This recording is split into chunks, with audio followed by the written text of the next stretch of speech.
Hello सभी लोगों को। लास्ट लेक्चर में हमने जो पढ़ा था वो themes theory for unconfined aquifer पढ़ा था।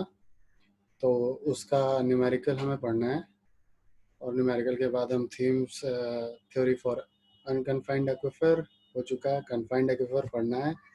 फिर हमें ड्यूपिट्स थ्योरी पढ़नी है और फिर उसके बाद ड्यूपिट्स थ्योरी में भी कन्फाइंड अनकन्फाइंड पढ़ना है। फिर उसके बाद उनके न्यूमेरिकल्स एक देख लेंगे और एक दो मेथड्स और हैं जिनके बारे में हम देख लेते हैं, जिससे यील्ड ऑफ वेल पता लगेगी, फिर इनफिल्ट्रेशन गैलरीज एंड देन जो भी होगा बाकी के टॉपिक्स देख लिए जाएंगे। तो अभी हम लोग कहाँ थे एक बार देखते हैं।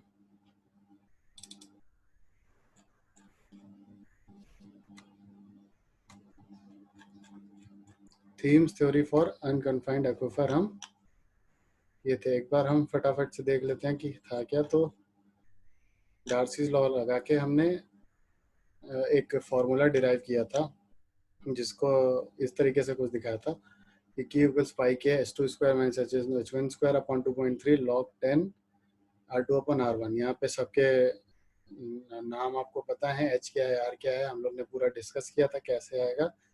और डेरिवेशन में एक चीज़ जो छूट गई थी वो आगे मैं बताऊंगा आज, वो कन्फाइंड और अनकन्फाइंड दोनों में ही काम आ जाएगी, तो उसको भी पूरा हम लोग देखेंगे। तो सबसे पहले आज हम लोग इसका न्यूमेरिकल एक देख लेते हैं, उसके बाद हम आगे बढ़ते हैं।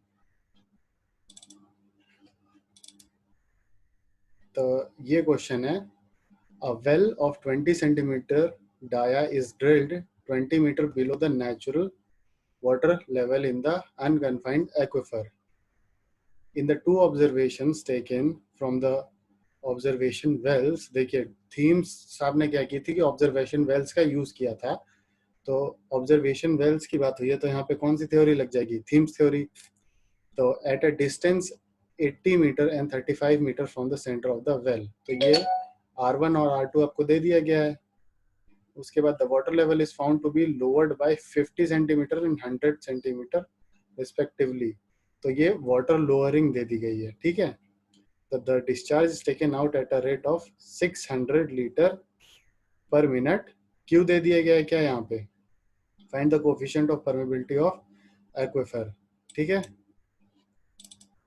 तो सब चीजें देखिए फॉर्मूले में आर दिया हुआ है, सॉरी एच दिया हुआ है, आर दिया हुआ है, क्यू दिया हुआ है, सिर्फ हमें निकालना क्या है, के।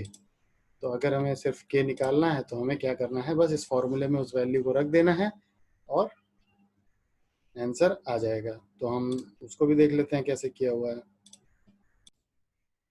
तो ये देखिए क्या क्या दिया हुआ है, 80 35 मीटर्स जो वेल्स की वेल्स जितनी दूरी पे हैं उनकी डिस्टेंस दी हुई है, रेडियस ऑफ वेल दिया हुआ है, ऑब्जर्वेशन वेल दिया हुआ है और हाइट इन ऑब्जर्वेशन वेल्स में कितनी है वाटर की वो दिया हुआ है। तो सिंपल क्या किया है, क्यू इक्वल पाई के h2 square minus h1 square upon ln R2 upon R1। ln क्या होता है 2.303 log R2 upon R1।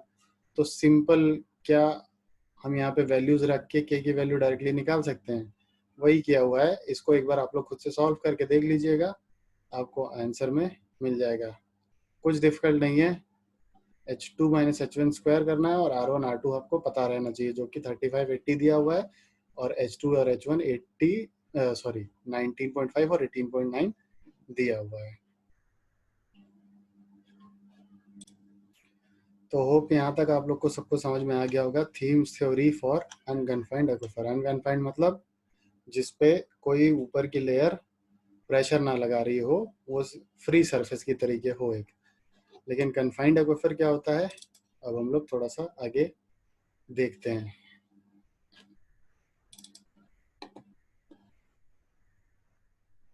Confined भी हमने देख लिया हुआ है, बस उसको एक बार उसमें डेरिवेशन कैसे होंगे और कैसे फॉर्मूलाज निकलेंगे वो देख लेते हैं। तो ये क्या है, ग्राउंड लेयर है, ठीक है। इसको क्या बोल दिया हमने, ग्राउंड लेवल, ठीक है। और उसके बाद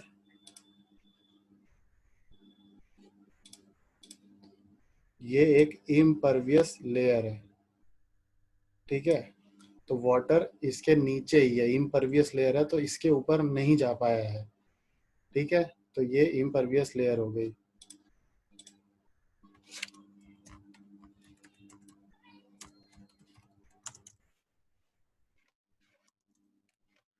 इम्परवियस लेयर। तो अब इसके नीचे फिर एक एक्वीफ्यूज है, एक्वीफ्यूज, या फिर एक और इम्परवियस लेयर, ठीक है। सपोज मैं इसको एक्वीफ्यूज बोलता हूँ क्योंकि इसके नीचे मान लीजिए रॉक है।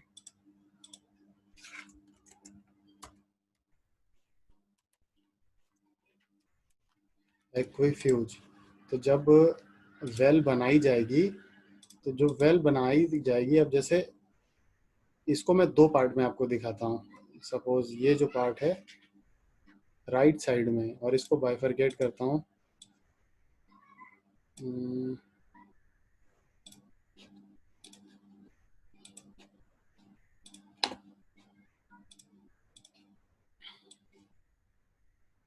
ठीक है, यहाँ से एक काम करते हैं, ग्राउंड लेवल इसी को मानते हैं, और ये एक एक्वीफ्यूज नीचे है।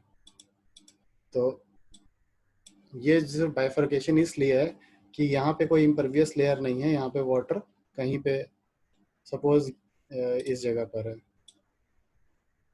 ये है वाटर लेवल। तो वाटर लेवल, अब इसके बाद लेफ्ट में जो पार्ट दिख रहा है वो एक अनकन्फाइंड एक्वीफर का पार्ट है, और राइट में जो दिख रहा है वो एक कन्फाइंड एक्वीफर का पार्ट है, ठीक है। तो कन्फाइंड एक्वीफर का पार्ट इधर है और लेफ्ट में अनकन्फाइंड। अब यहाँ पे जब वेल बनाई जाएगी, तो ये जो हमने theme theory of unconfined aquifer पढ़ा है, जो वेल बनाई जाएगी तो एक प्रॉपर ड्रॉ डाउन मिलेगा, सपोज।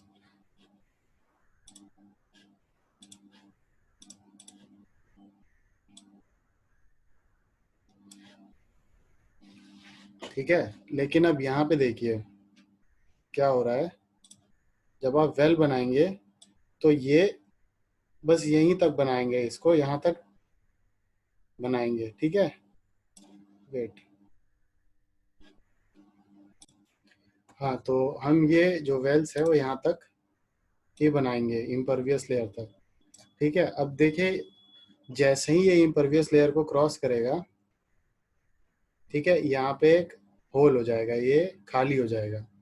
तो उसको समझने के लिए कुछ इस तरीके से होगा, ठीक है। ये बन गया वेल। तो अब ये जो पूरा एरिया है, ये इसमें पानी भरा हुआ है, प्रेशर में है वाटर यहाँ पर, लेकिन जो ये वाटर है ये प्रेशर में नहीं है। तो ये हमें पूरा ड्रॉ डाउन देखने को मिलेगा इधर अनकन्फाइंड एक्वीफर में। लेकिन क्या यहाँ पे कोई पानी है? यहाँ पे कोई पानी नहीं है। फिर भी जब प्रेशर में वाटर रहेगा तो कुछ ऊपर तक आ जाएगा वेल में। ये प्रेशर की वजह से हो रहा है क्योंकि कन्फाइंड है। अब जब ये इतना वेल में पानी आ गया, तो सेम चीज हम इसमें करेंगे, पंपिंग। पंपिंग करेंगे कुछ टाइम के लिए कि स्टेडी स्टेट आ जाए, जिसमें कि जितना यील्ड बाहर जा रहा है उतना ही यील्ड इसके अंदर, वेल के अंदर आ रहा है, ठीक है। और यहाँ पे साइड से नहीं आ रहा कुछ, देखिए साइड से कुछ नहीं आ सकता, आएगा तो सिर्फ कन्फाइंड एक्वीफर से ही आ सकता है पानी। लेकिन अब इसकी स्टडी और एनालिसिस करने के लिए क्या किया जाता है कि एज्यूम कर दिया जाता है कि एक ड्रॉडाउन मिल रहा है, हमें एज्यूम किया जाता है। एक्चुअल में क्या पानी है?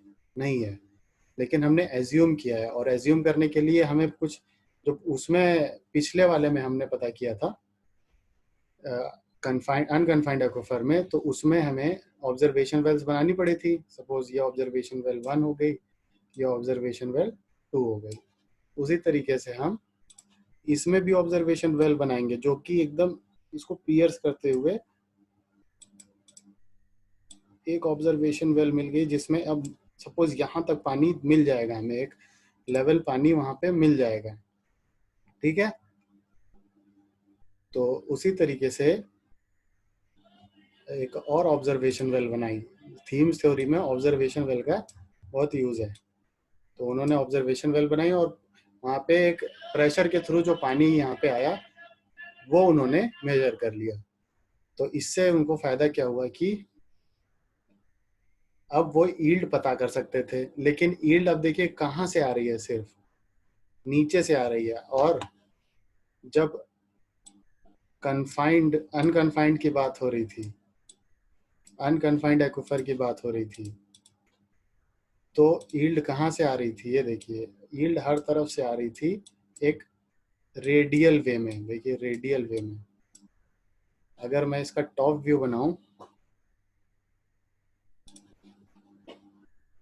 ये टॉप व्यू है इसका, तो हर तरफ से पानी आ रहा था। लेकिन अब यहाँ पे क्या है, इस जगह पे इधर से पानी नहीं आ रहा है, इन जगहों से पानी नहीं आ रहा है, सिर्फ नीचे से आ रहा है। ठीक है, तो ये जो हमने यहाँ पर एरोज बनाई हुई है, ये यहाँ से पानी नहीं आ रहा है, तो इनको हम हटा लेंगे। ठीक है, ये चीज़ मुझे होप करता हूँ कि आपको सबको क्लियर हो गई हो। तो जब पानी सिर्फ इतने एरिया से आ रहा तो वो एक फिक्स हो गया है। तो अब जब डेरिवेशन आप देखेंगे, दोनों का डिफरेंस समझ में आएगा कि एक्चुअली में हो क्या रहा है। तो मैं शेयर करता हूँ, जरा सा समझिएगा इसको। देखिए, जब हम अनकन्फाइंड एक्वाफर की बात कर रहे थे, तो रेडियली पानी आ रहा था हर तरफ से, तो आर और एच में बात हो रही थी। ठीक है, यहाँ पे देखिएगा कन्फाइंड में क्या हो गया है। कन्फाइंड में भी हमने डार्सीज लॉ लगाया है, लेकिन पानी देखिए अब कहाँ से आ रहा है।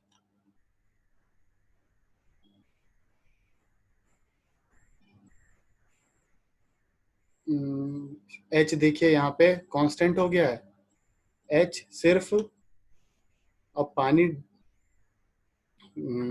एक सेकेंड, जरा इसको शेयर किया जाए।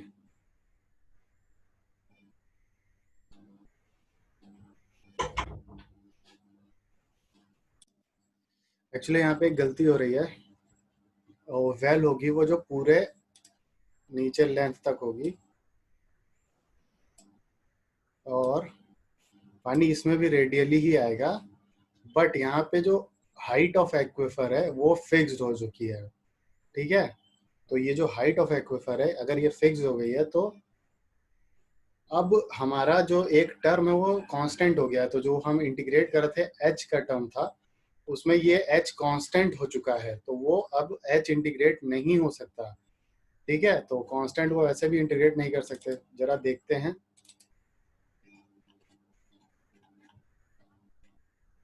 तो देखिए यहाँ पर h कांस्टेंट हो चुका है, मतलब कि अब कन्फाइंड एक्वाफर की डेप्थ कांस्टेंट हो चुकी है, तो हमने उसको एक कांस्टेंट जैसा ट्रीट करके तब इंटीग्रेट किया। तो वो जो देखिए पहले h2 माइनस h1 का होल स्क्वायर के टर्म्स में आ रहा था, तो वो h कांस्टेंट करने की वजह से स्क्वायर टर्म न आके एक लीनियर टर्म में हमें वैल्यू मिल रही है। तो यील्ड की वैल्यू जो कन्फाइंड एक्वाफर में है वो कुछ इस तरीके से आती है। ठीक है, और इसको डिराइव करने का थोड़ा सा एक है तरीका, इसको समझ लेते हैं कैसे है। जैसे हम क्या करते हैं ना कि दो वेल्स हैं, तो हमने बीच में कहीं पे एक आर डिस्टेंस पे, डी आर आर डिस्टेंस पे डी आर थिकनेस का एलिमेंट ले लिया। ठीक है, एलिमेंट लेने का मतलब होता है कि बहुत छोटे से पे अगर हम एनालिसिस कर लेंगे, तो हम पूरे वेल के रेडियस ऑफ इन्फ्लुएंस तक एनालिसिस कर लेंगे। तो हमने एक डी आर डिस्टेंस का एलिमेंट लिया और इसमें एनालिसिस किया कि कितना पानी यील्ड का आ रहा है और वो रेडियल वे में कैसे आ रहा है। ठीक है, तो वो जो रेडियल वे है वो कुछ यहाँ से ऐसे पानी आ रहा है। अगर ये टॉप व्यू देखा जाए, तो तो उस एरिया से जो हाइट है कन्फाइंड ऑफ एक्विफर की, उससे कितना पानी आ रहा है, ठीक है। तो वो हमने कैलकुलेट किया इस तरीके से, ठीक है। इंटीग्रेट कर दिया उस छोटे से एलिमेंट को, और हमें दो जगह की पता थी हाइट क्या है, हमने ऑब्जर्वेशन वेल्स बनाई हुई थी, तो हमने सिंपल क्या किया, बस उसको इंटीग्रेट कर दिया H1 से H2 और R1 से R2 पे, तो हमें वैल्यूज मिल गई। अब लिमिटेशंस क्या हैं इसकी, in actual practice none of the condition of Thiem were fulfilled, ठीक है। एक्चुअल में ऐसा उनकी कोई कंडीशन फुलफिल नहीं हुई, जैसे कि जो एजम्पशंस थे उनके, इनकी कोई एजम्पशंस, ये जो हमने पिछले लेक्चर में पढ़े हैं, कोई एजम्पशंस इनके नहीं फुलफिल हुए थे। An aquifer is not fully homogeneous, ठीक है। कोई भी एक्विफर फुल्ली होमोजीनियस नहीं हो सकता, कहीं पानी होगा, कहीं ज्यादा होगा, कहीं कम होगा, कहीं सूखा होगा। The ground water table is inclined, ground water table inclined हो सकती है, हॉरिजॉन्टल नहीं हो सकती है, हमेशा हॉरिजॉन्टल हो ऐसा भी पॉसिबल नहीं है। द परमिबिलिटी में नॉट बी यूनिफॉर्म, हाँ कुछ जगह की परमिबिलिटी ज़्यादा होती है, कुछ जगह कम हो सकती है, कोई जल्दी पानी रिलीज कर रहा है, कोई नहीं कर रहा है, ठीक है। तो ये थे थीम्स के क्या कह सकते हैं, यील्ड निकालने के तरीके। अब सिमिलर वे में ड्यूपिट्स एकदम एग्जैक्ट सिमिलर है, ठीक है। इन्होंने भी सेम चीज की है, बस इन्होंने क्या किया, कोई ऑब्जर्वेशन वेल्स की बात नहीं की। इन्होंने बस सिंपल जो थीम्स में से आप ऑब्जर्वेशन वेल्स को हटा दीजिए, तो पूरी थ्योरी जो ड्यूपिट्स की है एग्जैक्टली सिमिलर है।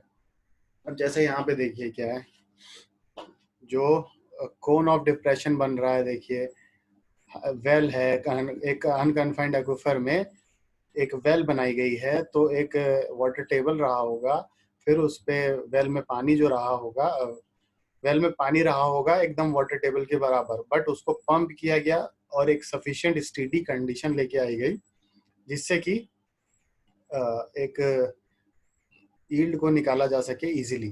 तो स्टेडी स्टेट आ गई। अब उसके बाद कोन ऑफ डिप्रेशन यहाँ पे बन गया, जो कि चारों तरफ से बन रहा होगा गोल सर्कल फॉर्म में। तो जब कोन ऑफ डिप्रेशन बन गया, उसके बाद इन्होंने रेडियस ऑफ इन्फ्लुएंस को कैसे करना है ये चीज नहीं देखा, ऑब्जर्वेशन वेल्स इन्होंने नहीं बनाए, तो फॉर्मूला इन्होंने वही यूज किया, Darcy's law, Q equals KIA, और आई क्या था, हाइड्रोलिक ग्रेडियंट, इसको लीनियर माना तो DH ओवर DR हो गया। फिर उसको Q equals K DH over DR, 2 पाई RH, ये क्या है 2 पाई RH क्या है, देखिए 2 पाई RH समझिएगा, ये RH क्यों लिया जा रहा है, ये ऊपर वाले में भी शायद क्लियर ना रहा हो, लेकिन यहाँ पे देखिएगा 2 पाई RH जो है, R क्या है, देखिए R है एक डिस्टेंस पे जाकर हमने, सपोज एक डिस्टेंस पर जाकर हमने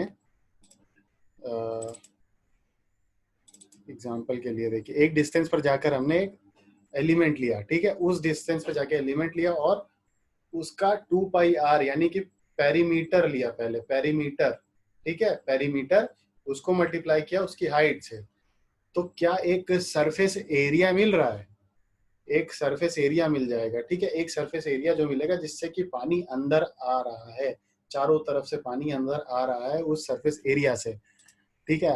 अब हमें ये समझ में आ गया, तो हम जितना यील्ड आ रहा है बस उसको जितना एरिया है उससे मल्टीप्लाई कर देंगे, तो हमें सिंपल, ये सिर्फ मैथमेटिक्स है, कोई वो दिक्कत वाली बात नहीं, बहुत इजी है।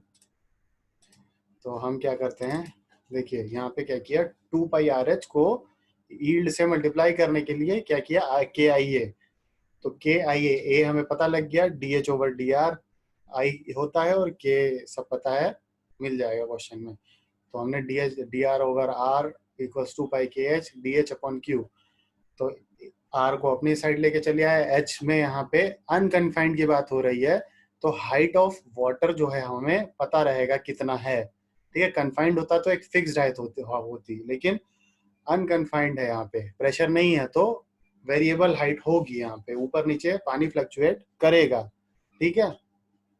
तो इसलिए सिंपल वही चीज है, अब यहाँ पे बस नॉमेनक्लेचर चेंज हो चुका है, वहाँ पे R1 R2 था, यहाँ पे RWR हो गया, वो H1 H2 था, SWD हो गया, तो ये चीजें बस चेंज कर दीजिए और फॉर्मूला आपका ड्यूपेट्स और थीम्स का एकदम इक्वल है, सेम है। ठीक है। उसी तरीके से कन्फाइंड एक्विफर की बात करी जाए तो कन्फाइंड एक्विफर में एक कन्फाइंड डेप्थ दे दी गई है एक्विफर की, और उसके बाद हुआ ये है कि सिंपल जो हमने थीम्स में किया वही यहाँ पे किया। के आई ए, आई था D H over D R, और ए यानी कि अब यहाँ पे ए वही होगा एरिया जो जिससे पानी अंदर वेल के अंदर आ रहा है। तो आर डिस्टेंस पे गए हम और डी आर थिकनेस का एक एलिमेंट ले लिया और उसको हमने 2πr/h किया, यानी कि उस 2πr सरकमफ्रेंस पे h मल्टीप्लाई किया तो एक एरिया मिल गया, और एरिया मिलते ही हमने क्यू के फॉर्मूले में उसको रख दिया डार्सीज लॉ में, और हमें इंटीग्रेट करने पे जो मिला वो ड्यूपेट्स और थीम्स एकदम सेम फॉर्मूले हैं, बस आर और डी और एच और एच डब्ल्यू ये सब चेंज होके अपनी नाम से बदल चुके हैं। मतलब कि सेम है फॉर्मूला, बस नेम्स डिफरेंट है या फिर रिप्रेजेंटेशन डिफरेंट है। ठीक है। तो बस इन्होंने क्या डिफरेंस था, ड्यूपेट्स ने ऑब्जर्वेशन वेल्स का यूज नहीं किया था। ठीक है। तो अब जैसे कि कुछ टर्म्स हैं जैसे स्पेसिफिक कैपेसिटी, ट्रांसमिसिबिलिटी, ये टर्म्स होते हैं जो डिफाइन करते हैं वेल्स की प्रॉपर्टी। तो स्पेसिफिक कैपेसिटी क्या होता है, it can be defined as discharge per metre drawdown. तो 1 मीटर ड्रॉ डाउन हो रहा है अगर, तो कितना डिस्चार्ज आ रहा है अंदर, ठीक है, वेल के, ये होता है स्पेसिफिक कैपेसिटी। ठीक है। अब जैसे वेल्स जो थे, वेल्स जो हैं उनको 3 तरीके से डिफाइन किया गया है। तो वेल्स होते हैं हैंड डग वेल्स, ड्रिल्ड वेल्स या बोर वेल्स और ट्यूब वेल्स। तीनों सबको पता होते हैं, बहुत इजी है। हैंड डग्स मतलब कि स्मॉल क्वांटिटी ऑफ वाटर के लिए, ड्रिल्ड वेल्स मतलब कि जो 60 मीटर से ज्यादा डेप्थ पे ड्रिल किए गए हैं, और ट्यूब वेल्स मतलब कि ये बहुत डीप होते हैं और एक्विफर में होते हैं, और मैकेनिकल मतलब मीन से इनसे पानी निकाला जाता है। ठीक है। इसको एक बार देख लेते हैं, पढ़ लेते हैं। The assumptions of Dupit's formula are same as Thiem's formula, only difference that main well is pumped to get sufficient drawdown and the rate of pumping is adjusted to establish equilibrium condition, and the rate of inflow and equals rate of outflow and the water level in the well becomes constant। तो ये तो दोनों लोग में था। Difference ये था कि ऑब्जर्वेशन वेल्स का यूज जिसने किया था और किसी ने नहीं किया था। The integration between the limits R1 and R2 where R2 is the radius of pump well and R is the radius of influence। तो ये किया था ड्यूपिट ने, जिसने R लिया था वेल, R2 लिया था रेडियस ऑफ वेल और R लिया था रेडियस ऑफ इन्फ्लुएंस, जबकि थीम्स ने जो ऑब्जर्वेशन वेल्स है उनका रेडियस लिया था R1 और R2 करके। ठीक है।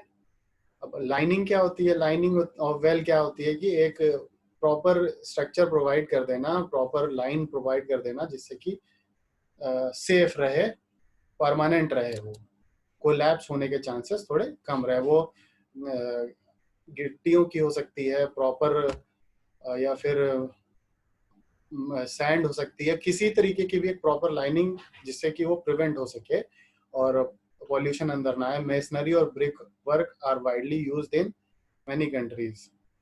तो ये वेल की लाइनिंग करने के लिए होता है, वेल के किनारे किनारे लगाने के लिए होते हैं। ठीक है। टाइप ऑफ वेल, तो टाइप ऑफ वेल में शैलो वेल्स, डीप वेल्स, जो कम डेप्थ पे होते हैं वो शैलो वेल्स, और जो जिनकी डेप्थ एकदम डीप तक होती है, इम्परवियस स्ट्रेटम तक जाते हैं, वो होते हैं डीप वेल्स। ठीक है। तो डीप वेल में देख सकते हैं इसमें एग्जाम्पल में कि देखिए शैलो वेल्स जो हैं वो वाटर सरफेस से थोड़े सी नीचे हैं, लेकिन इम्परवियस लेयर को टच करता हुआ है एक डीप वेल, और इम्परवियस लेयर में एक होल है जिससे कि पानी प्रेशर के थ्रू बाहर आ रहा है। तो ये होते हैं डीप वेल्स। ठीक है। अब आगे चलते हैं हम, तो एक न्यूमेरिकल देख लेते हैं इस पे रिलेटेड जो हमने अभी पढ़ा है। 600 metre cube per day of water is to be obtained from a proposed infiltration gallery okay, so ये इन्फिल्ट्रेशन गैलरी का एग्जांपल है। तो अभी हमने वो पढ़ा नहीं है, पहले हम इन्फिल्ट्रेशन गैलरी पढ़ेंगे। तो उससे पहले एक ऐसे ही मैं जनरली एक एग्जांपल दे देता हूँ।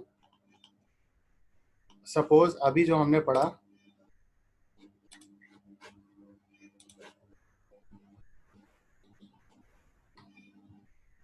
हमने जो पढ़ा एक एग्जांपल पढ़ा था कि a well of 20 centimetre dia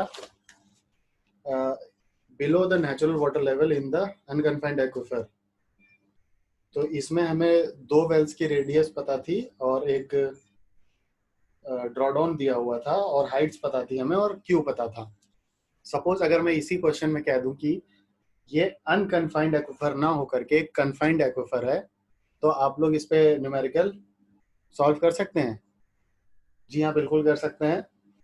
बस आपको करना क्या है कि जो यील्ड का फॉर्मूला आपने यूज किया हुआ है वहां पे एच वेरिएबल ना हो कि एच कांस्टेंट हो जाएगा, एक कन्फाइंड एक्विफर की एच कांस्टेंट हो जाएगी और आपको मिलेगा जो इस फॉर्मूले में रखने के बाद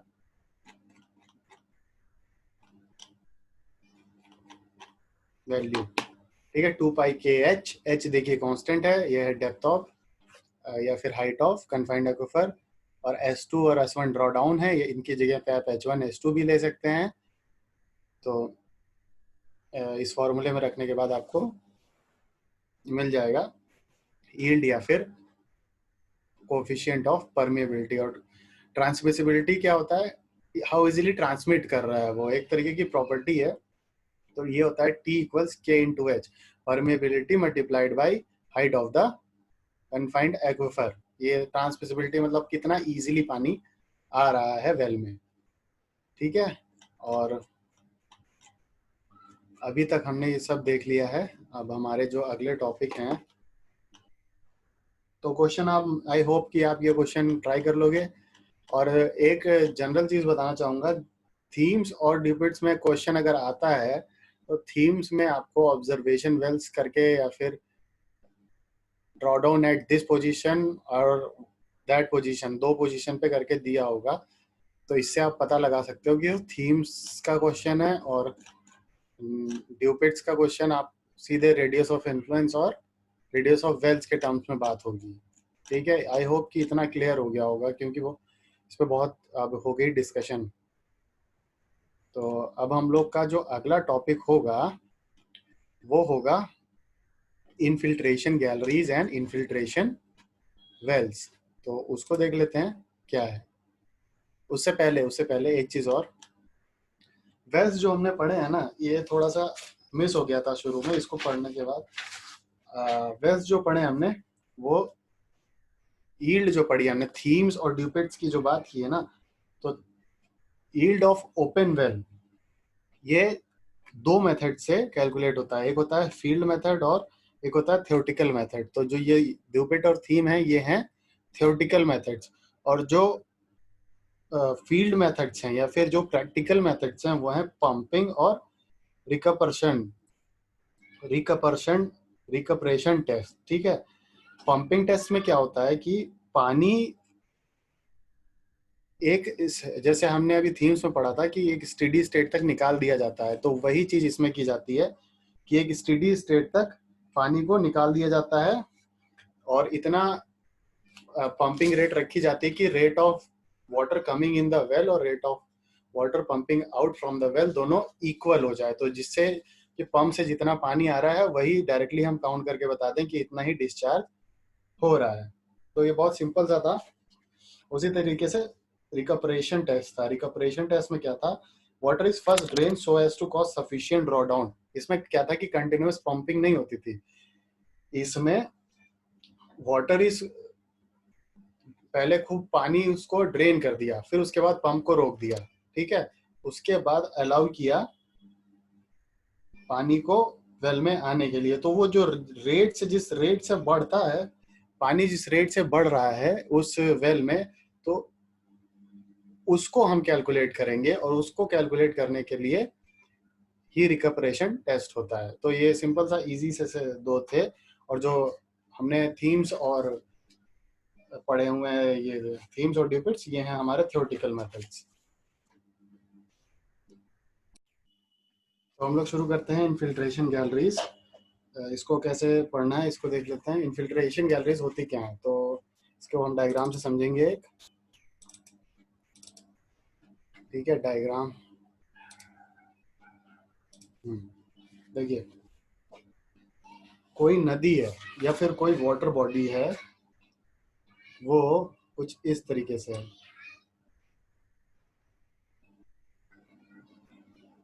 ठीक है, यहाँ पे वाटर है, ये है वाटर टेबल या वाटर लेवल। ठीक है, अब यहाँ पे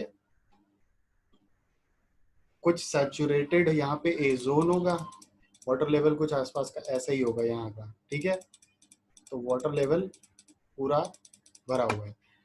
तो अ, कुछ अब इसको समझने के लिए बस वाटर लेवल मैंने बता दिया था, अब समझिए इसको।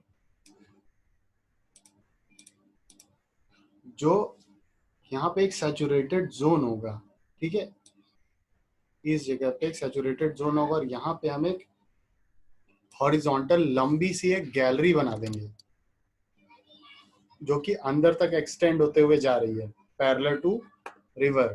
ठीक है, तो एक स्क्रीन के अंदर ही, सपोज करिए रिवर जा रही है और स्क्रीन के अंदर ही हॉरिजॉन्टल ये इनफिल्ट्रेशन गैलरी भी है।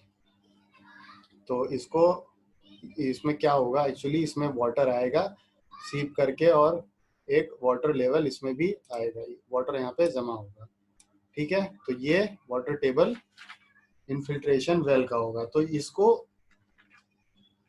अब कैसे आ रहा पानी, किधर किधर से आ रहा है, तो साइड से आ रहा है, कितना पानी आ रहा है, उसकी यील्ड निकालनी है, तो ये हमें पढ़ना है। तो इसको मैं एक बार आप लोग को पढ़ देता हूँ, आप लोग थोड़ा सा सुन लीजिए इसको।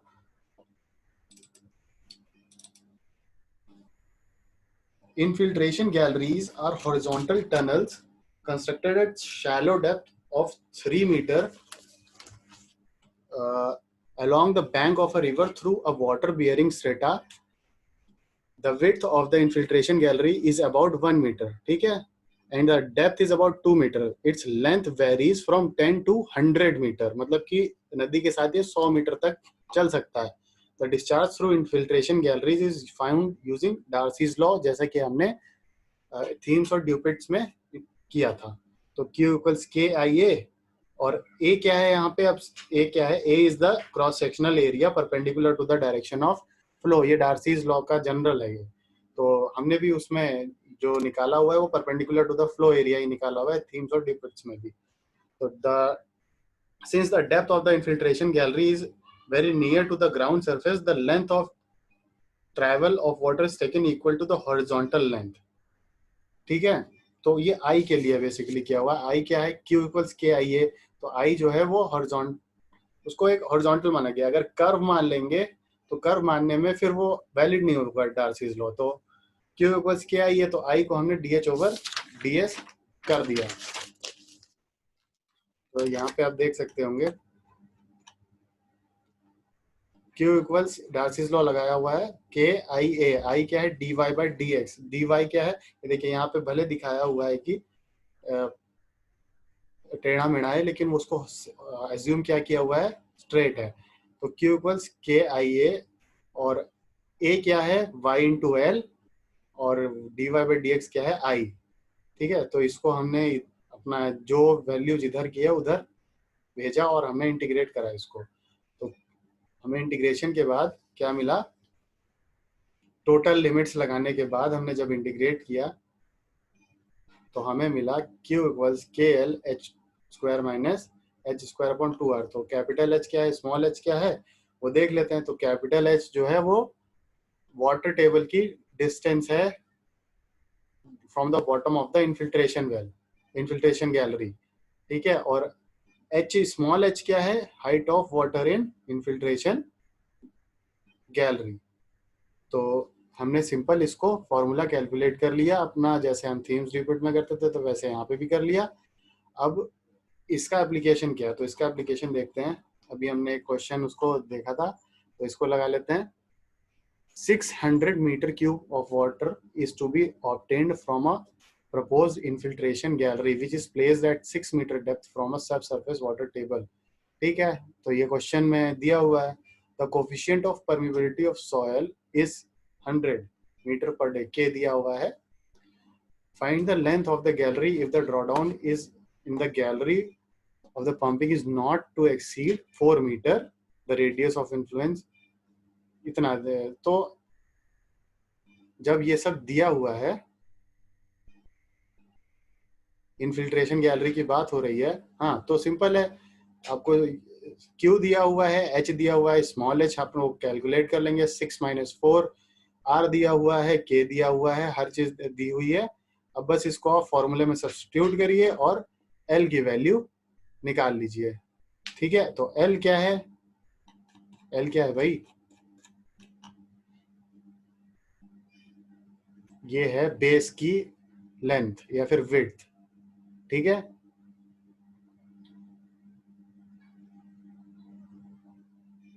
ओके ठीक है. L actually length of gallery है, यहाँ पे डायग्राम में गलत बना हुआ है, ये लेंथ ऑफ गैलरी है जो इनटू द स्क्रीन या फिर अलोंग द साइड ऑफ, मतलब जो रिवर के साथ चल रही है. ठीक है, जो कि जैसे विद इन द, जैसे रिवर की डायरेक्शन कुछ ये है, तो ये गैलरी की भी डायरेक्शन यही है, तो ये वाली लेंथ जो होगी रिवर के साथ जो चल रही है, ये वाली लेंथ क्या है, L, वही कैलकुलेट करनी थी. आई होप समझ में आ गया होगा. तो ये जब समझ आ गया तो इन्फिल्ट्रेशन वेल्स भी हमारा, गैलरीज हमारी इन्फिल्ट्रेशन गैलरीज खत्म हो गई. अब अगला जो टॉपिक है वो है इन्फिल्ट्रेशन वेल. तो इन्फिल्ट्रेशन वेल क्या होता है, जरा सुन लीजिएगा. These are shallow wells constructed along the bank of river in order to collect river water seeking through their bottom. तो ऐसा होता है कि इन्फिल्ट्रेशन गैलरीज तो नीचे बनती हैं और एक कुछ डेप्थ बनती है, ये जस्ट साइड पे बनते हैं रिवर्स के, और इसमें बॉटम से पानी आता है, साइड से नहीं आता. इन्फिल्ट्रेशन गैलरीज में साइड से पानी आता है. ठीक है, तो ये भी साथ ही साथ चलती है रिवर के, सेम वैसे ही. और फिर पानी जैकवेल, इसका जो वाटर है उसको कई सारे पोरस पाइप्स के थ्रू एक जैकवेल में लाया जाता है. ठीक है, तो इसको हम इन्फिल्ट्रेशन वेल कहते हैं. इसको एक बार पढ़ लेते हैं. These are the shallow well constructed in the series along with bank of river in order to collect river water seeping through their water. They are generally constructed of big brick masonry with open joints. They are covered at the top and kept open at the bottom for inspection purpose. Manholes are provided at the top cover. ठीक है, manholes provide होते हैं top पे और bottom से पानी रिस कर आता है. The various high infiltration wells are connected by porous pipes to sump well which is known as jack well.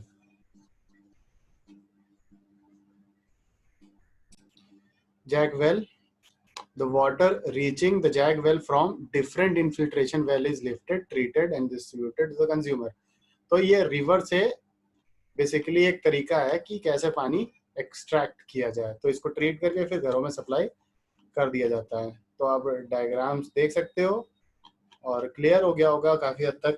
ये आपका टॉपिक मोस्टली खत्म होता है. बाकी आप लोग जो चीजें नहीं समझ में आई हैं आप स्क्रीनशॉट ले लो, वरना नोट्स ले लेना. आप लोग समझो, जो दिक्कत है वो पूछो.